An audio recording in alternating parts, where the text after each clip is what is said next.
Assalamualaikum warahmatullahi wabarakatuh. Oh my God. Warahmatullahi wabarakatuh. Kayaknya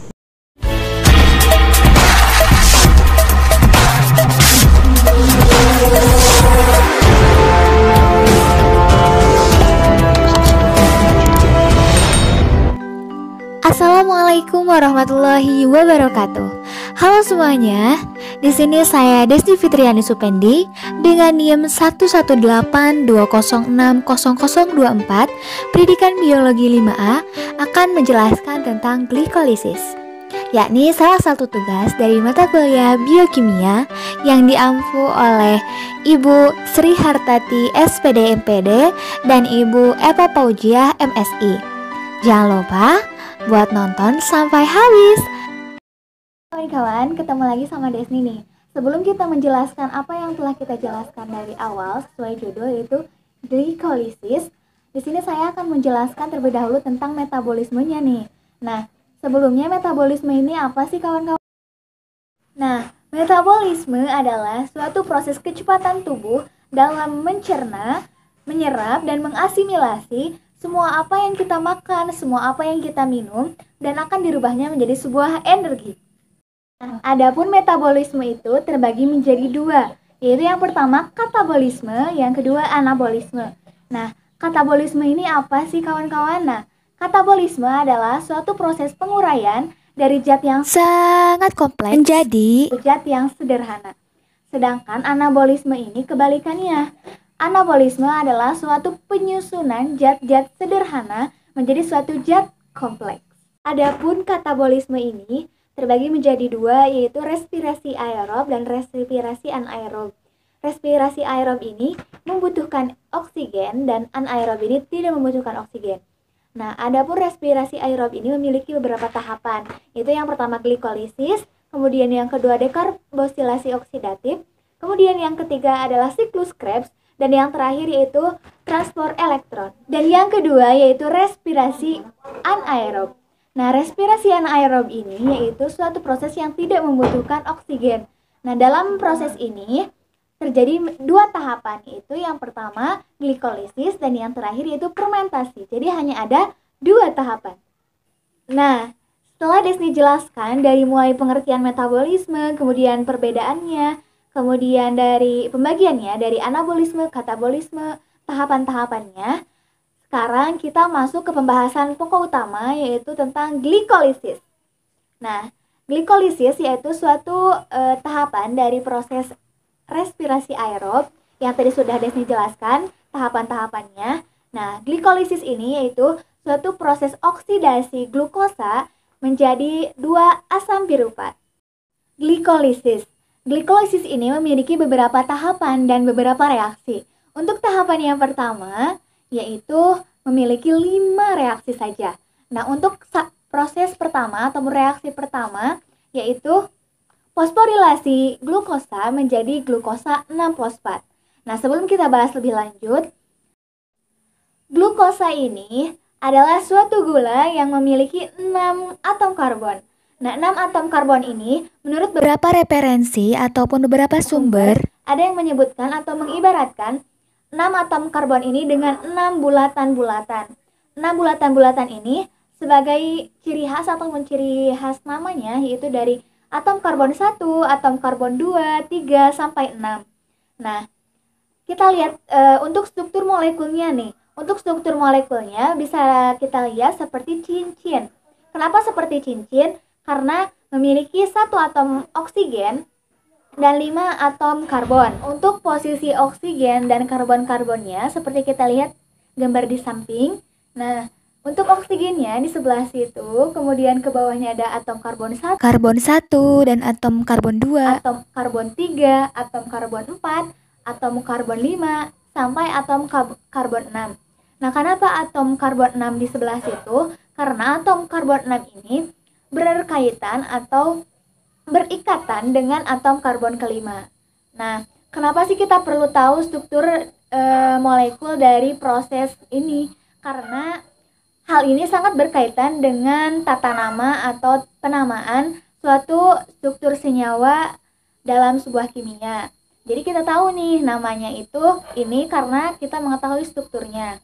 Nah, yang selanjutnya yaitu berlanjut ke kita bahas tentang fosforilasi. Nah, fosforilasi ini apa sih kawan-kawan? Nah, fosforilasi adalah suatu penambahan fosfat pada suatu molekul. Nah, adapun tujuan fosforilasi ini adalah yang pertama, untuk merangkap ataupun menangkap gula agar tetap bertahan atau tetap ada di dalam suatu sel dan tidak berdifusi keluar sel, jadi tetap berada di dalam sel. Dan yang kedua, tujuannya yaitu agar lebih reaktif untuk proses yang selanjutnya. Untuk proses fosforilasi ini dibantu juga oleh sebuah enzim nih. Nah, apa sih enzimnya itu? Yaitu enzim heksokinase. Jadi, enzim heksokinase ini akan merubah glukosa menjadi glukosa 6-fosfat. Nah, untuk reaksi ini adalah reaksi pertama yang menggunakan energi dan bersifat irreversibel. Kita berlanjut ke proses yang kedua, yaitu isomerisasi glukosa 6-fosfat menjadi fruktosa 6-fosfat.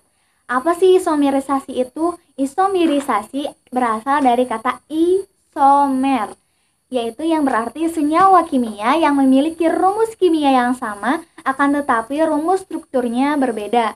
Nah, kita lihat bahwasannya glukosa 6-fosfat dan fruktosa 6-fosfat ini memiliki rumus kimia yang sama tetapi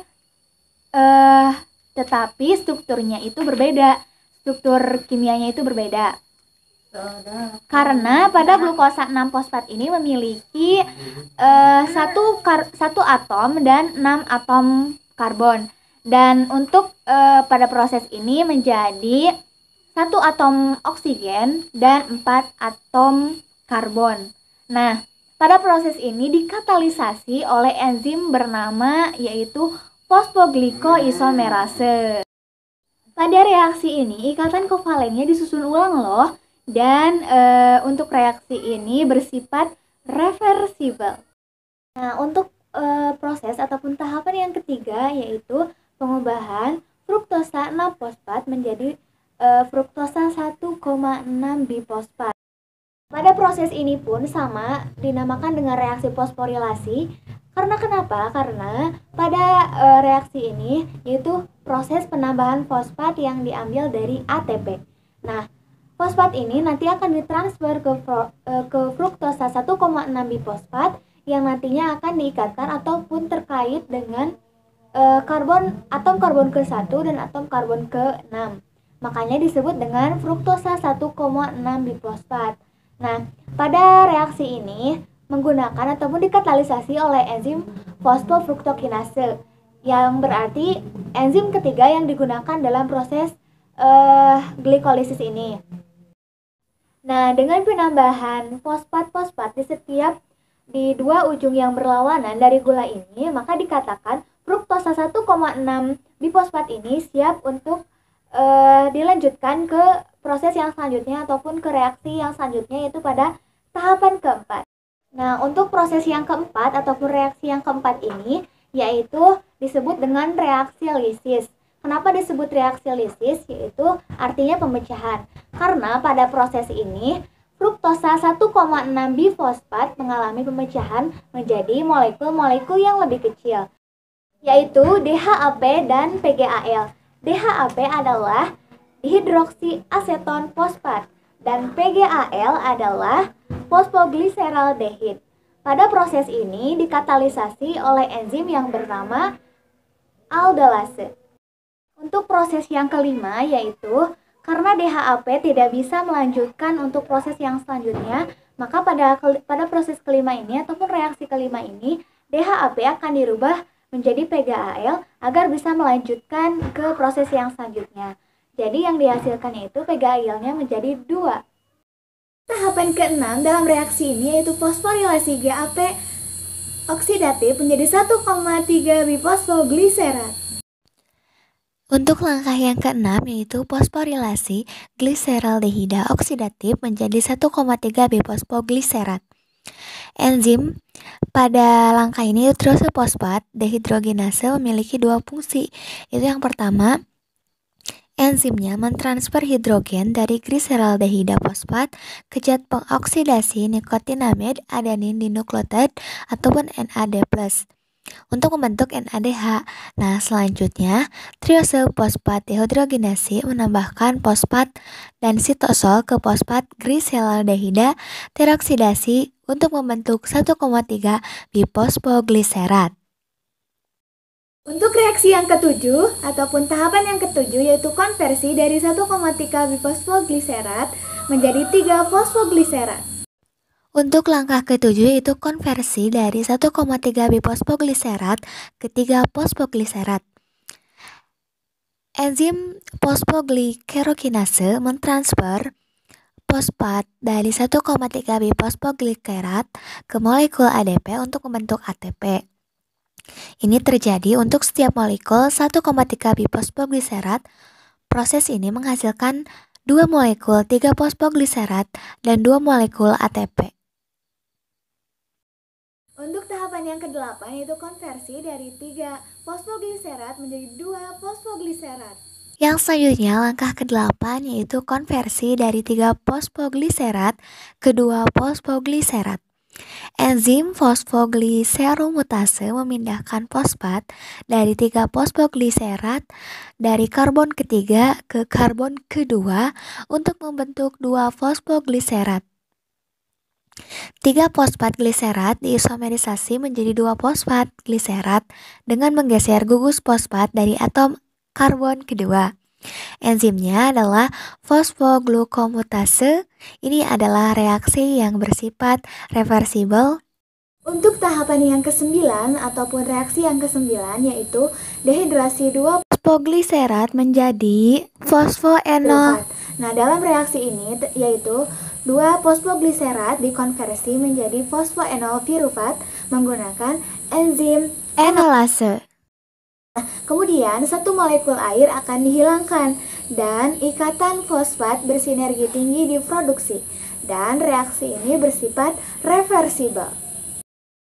Nah, untuk tahapan yang terakhir ataupun tahapan yang ke-10 dari reaksi glikolisis ini yaitu mengkonversi fosfoenol pirufat menjadi 2 asam pirufat dan ATP.